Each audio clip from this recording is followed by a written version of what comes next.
sometimes people really do die for no reason. And I don't mean a senseless killing or a tragic accident. I mean that sometimes the human body shuts down for reasons beyond our current medical knowledge.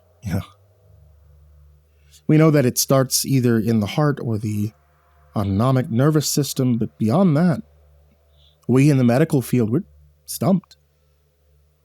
I'm an emergency physician working in a major city. I'd like to break the silence on the issue, but that would be career suicide, so I'll do it anonymously here. It happens more than you might think. Young, healthy woman goes to sleep, just doesn't wake up the next day. Middle-aged man collapses on the sidewalk, and we always come up with an excuse of how it happened. The woman's doctor will dig into her medical history, find out she admitted to doing cocaine at a party in college. Or the middle-aged man's grandfather died of a heart attack, so he probably had a congenital defect that led to sudden cardiac death. Problem is, a heart attack and sudden cardiac death, those are two different things. And an overweight 80-year-old smoker having a heart attack doesn't explain why his 45-year-old half-marathon running grandson's heart just simply stopped beating one day on his way to the corner store. It's so much easier to explain away the problem if they have a current medical condition. Oh, he has diabetes. That's why his heart stopped. Never mind that his diabetes was well managed and he followed his medication regimen regularly. Oh, she had the flu, which we often forget kills people every year. And yeah, it does. But not normally 17-year-old varsity volleyball players with no underlying health problems. Sometimes the sudden death occurs and causes an accident, which makes covering up the real cause easier. I mean, heck, we don't even need to cover it up. Half the time we don't know about it. I remember learning about the condition back in med school during my pathology rotation. I was naturally pretty good at this subfield and considered specializing in it for a time before going the emergency medicine route. The attending took a liking to me and asked me to take a look at something. I'd like to say I was in the morgue doing extra credit because I was such a badass student, but I mean, honestly, if memory serves, I was practicing rectal exams on my cadaver because I hated them and I didn't want to freak out in front of class again. I found the pathologist in the adjacent room looking at the nude corpse of a 38-year-old woman, a Y incision across her torso. She had bruises and lacerations on her face from an airbag. No damage to her hands or wrists, though, which sometimes happens when airbags deploy, but isn't consistent enough to be suspicious alone. She also had a bruise stretching from her left shoulder across her chest, a common injury caused by seatbelts. I was told the autopsy revealed her spleen had been contused, again, something consistent with seatbelt-related injuries. The only problem was that was the only internal damage the doctor could find. Her lungs, her heart, her brain, they showed no significant pathology. She hadn't bled out internally. Analysis of her blood showed elevated levels of troponin, a marker often used to diagnose heart attacks, but no infarcts were found in her heart.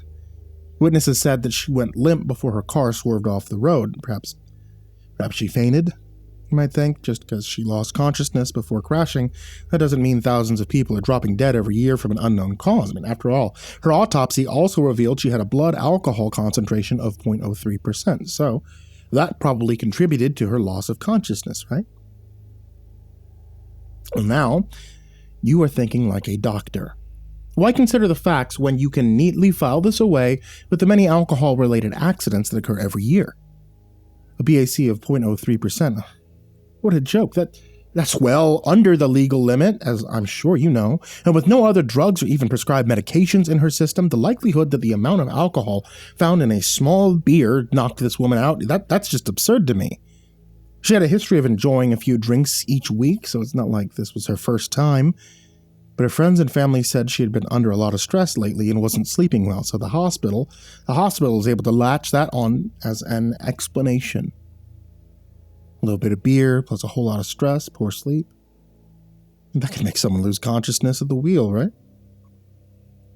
If that were the case, everyone I went to med school with would be dead 100 times over. And heck, not just med school students, the whole damn country's experiencing an epidemic of stress and poor sleep, but that's more comforting to believe this explanation than the alternative.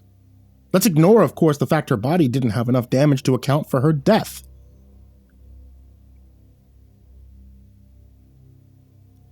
I noticed the Frankenstein cut across the woman's scalp that meant the pathologist had examined her brain. I asked if there was any damage to it. He said there wasn't, and asked me what I thought he should do. I told him to re-examine the brain for any neurological reasons the woman might have suddenly fainted. He said he wouldn't. And when I asked him why, he replied, because if I don't find anything, it draws attention to the fact that she died of nothing. Leave just enough ambiguity, the family can make peace with it. Those words stuck with me. You've heard about this unnamed, unspoken condition before, too. Well, it happens to celebrities. It makes the news. Thankfully, the media love dragging famous people's names through the mud. So when they die of nothing, you hear about every unhealthy habit they ever had and every drug they ever took. The cause of death is always some horrible celebrity behavior that us normal people don't engage in. So we don't have to worry. And it cracks me up. It cracks me up when the media outlets all pick different explanations to run with. Remember that TV star we all watched growing up who died a few years back? Engaged in some rigorous physical activity beforehand. That must have contributed to his heart failure. Except people with weak hearts usually don't do rigorous activities. They follow a pretty clear and predictive decline in physical ability before dying. And people who get heart attacks usually get them during the activity, not after. Oh, it can happen. But generally speaking, if a bit of plaque is going to break off and block an artery, it's going to do it when your heart rate spikes sharply, not when it's coming down. I also heard it was the activity combined with overheating from his hot tub. Or, no, it was that he actually passed out first and then he drowned. No, wait. It was everyone's favorite culprit, drugs. And the reality is, no one knows how he died. Martial arts star, known for his extreme physical fitness, gets rushed to the hospital with what they said was swelling in the brain. But I've also heard he died of an allergic reaction to a headache medicine or water toxicity due to the liquid diet he was on. Heck, I've even heard he died because he ate hashish, which is a concentrated form of marijuana that has been linked to 0 deaths, or, 1, I suppose, if you believe it killed this guy. What we do know about the condition is that it often causes a sense of dread before setting in. Full-blown panic attacks are seen in roughly 50% of cases. And before you comment about how panic attacks can't kill you, let me ask you this. How do you know? How do you know a heart attack isn't just a panic attack that kills you? Their symptoms are often the same. Maybe an aneurysm. Maybe that's what happens when your panic rises your blood pressure so high it compromises the lining of the blood vessels in your brain. Remember that pop star from 15 years back? He died because his doctor wouldn't say no to him and kept giving him drugs, and then the doctor got in trouble. But what was the drugs he was taking? It was something to help him sleep because he suffered from terrible fits of anxiety. So did the drugs really kill him? This is the hardest pill to swallow. This is the reason not just the medical community, but the whole world at large has agreed to this cooperative lie. Your anxiety is right. You can just die for no reason. And it's not a conspiracy. It's not something us doctors cooked up to control the masses. Everyone knows it's on some level. We all know life is fragile. It's random. We all know that those sudden bouts of dizziness, tightness in your chest, that feeling of dread, it can't just be benign. They're warning us of something biological that we don't yet understand. Why in the name of God would we evolve to experience panic for no reason? But there is a reason: chronic anxiety. And do you really believe that? Do you really believe that the fix evolution gave us to deal with stress over long periods is to imitate a heart attack instead of, make us better at handling stress? Yeah, but my doctor said, yeah, exactly, your doctor said, and I'm here to tell you that your doctor's either wrong or he's lying to you. It's not out of malicious intent, it's to help people live their lives normally without a constant fear looming over them while we research this issue and try to understand it better and hopefully find a treatment for it. I was one of the doctors that was wrong, okay? I believe the lie myself. I pushed the truth down somewhere inside me, choosing not to fully understand what the pathologist had tried to teach me in medical school.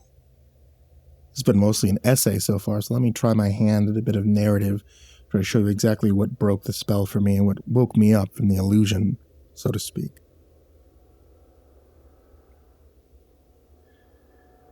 Abby was a 26-year-old female. She was admitted to my hospital emergency department at 1:30 a.m., reporting shortness of breath, chills, shaking, and tachycardia. Since any symptoms that can be heart-related are assumed to be so until proven otherwise, she was sent back to me right away. Her heart rate was 128. It was not great for sitting down, but to be honest, that's roughly what you'd experience in a light jog. Blood pressure was 145/90. It's not great, but working in an ER, I'd seen much worse on people who walked out the next day. So tell me what you do for work, I said, as I applied the electrodes for an EKG to her skin. She hadn't requested a female doctor and was perfectly comfortable being shirtless with me. She just wanted to find out what was wrong with her. I'm a paralegal, she said quickly between breaths. Yeah, that's hard work, is that true? It may seem weird to have casual conversations with someone in the throes of a panic attack, but casual conversation focusing on simple, familiar topics that can ease people through them. Also, no, I've never read this in the medical literature. I believe talking can help regulate their breathing, return their CO2 levels back to normal. Can be. I like it. She laughed. Probably the cognitive dissonance of making a positive statement while feeling so terrible. It was good to release a little tension. I smiled at her and applied the last pad. I turned on the machine and it began spewing out a paper readout of spikes and troughs, telling me all the states of Abby's heart. I said, all right, well, I'm going to make sure that your heart's looking... yeah, there. Yeah. I don't see anything here that really concerns me. In fact, your heart's pretty strong. That's what I would expect to see in someone around 18 years old. Well, no, because their heart still has a little developing to go, but this is peak performance here. Are you an athlete? I like to run, she said. With each passing second, her breaths became farther apart. That'll do it. I've always wanted to run a marathon. I think I could physically, but it's a time commitment. I don't think I could fit the training into my schedule. I've never done anything like that. It's just, I do a few miles every day or two. Her voice sounded tired now, almost drunk. I mean, that happens sometimes to people when they come down from a panic attack. And the adrenaline goes, but leaves the endorphins to make the person feel high. I glanced at the pulse oximeter on her finger, about to stop the EKG when I noticed her heart rate was now 60. That can't be right. I grabbed her wrist, and in the 15 seconds it took me to check her pulse, her heart rate had dropped to 40. I called for a nurse. I glanced at the readout from the EKG and saw it had changed from one belonging to a young runner to one that would be a good candidate for a pacemaker. Hey, Abby, did you take anything before arriving in the hospital for your anxiety? Your heart rate's a little low, so I'm going to give you a medicine to... I read heart rate 30 on the pulse. Oh, dear God. I don't remember if I said that out loud, or I hope I only thought it, but I don't know if that would have changed anything. She already knew something was wrong. Her eyes widened as she reached for my hand. Her heart rate shot back up to 60 briefly as she struggled to keep her head up before falling back onto the examination table. The paper continued to print from the EKG, the spikes and troughs cutting sharply to a flat line that would stretch on forever if I didn't turn the machine off. I realized I was clutching her hand in mine. I let go of it and hung off the end of the table, limp,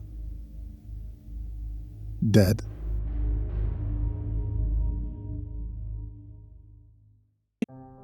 Hey, did you like that creepypasta story that you heard today? I bet you did, because you stuck around to hear the outro. So, if you want to find more creepypasta stories like this, check out the links in the description down below that lead you over to the Creepypasta Collection, Volume 1 and Volume 2. Volume 1 and Volume 2 also have a bunch of stories from some of the best authors I've worked with in the past 15 years, which I think is pretty high praise, seeing as it's like, what, 4,000 stories?